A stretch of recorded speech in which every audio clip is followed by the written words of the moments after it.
څه عجیبه شانتې قصه وینمه څه عجیبه شانتې قصه وینمه او د چا په لاس خپله نامه وینمه او دا جینۍ وپوښتئ د کم کلي ده دا جینۍ وپوښتئ د کم کلي ده دا جینۍ دلته میلمنه وینمه او غزل مطلب ده چې په خوله یې هېڅ راته ویلی نه شو په خوله یې هېڅ راته ویلی نه شو په ځان یې کلي خبرولی نه شو د بېوسۍ یې درته څه ووایم د بېوسۍ یې درته څه ووایم په جار یې هم راته جړلی نه شو ما به لاس خامخا د مینې ورکو ډاکټر صاحب ما به لاس خامخا د مینې ورکو ما د چا زړونه ماتولی نه شو او خوښ یې و ډېر خو بېوسي وه دومره خوښ یې و ډېر خو بېوسي وه دومره پېغلې لاسونه سره کولی نه شو او په داسې کلي کې مو ژوند کولو په داسې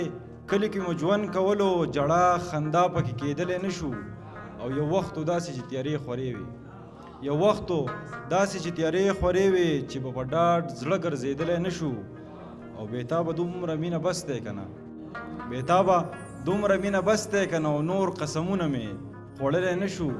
یو بل غزل دی اکرام بېتاب صاحب ته ډالۍ چې هم سرور دی هم مستی ده هم سرور دی هم مستی ده زندگی خو زندگی ده زخمی زړونه پې ټکور شي زخمی زړونه پې ټکور شي لب شکره شاعري ده زما او ستا نانا زما او ستا نانا مړه دا څنګه یاري ده رور چې رور وجني په ځمکه رور چې رور وجني په ځمکه دا لا څنګه مسلماني ده رور چې رور وجني په ځمکه دا لا څنګه مسلماني ده زه لا هغسې مست ګرځم زه لا هغسې مست ګرځم په ما هغسې ځواني ده او سمه ډکه له خماره سمه ډکه له خماره سمه جوړه شرابي ده د بېتاب زندگی څه ده د بېتاب زندگی څه ده ارماني ده ارماني ده ډېره مننه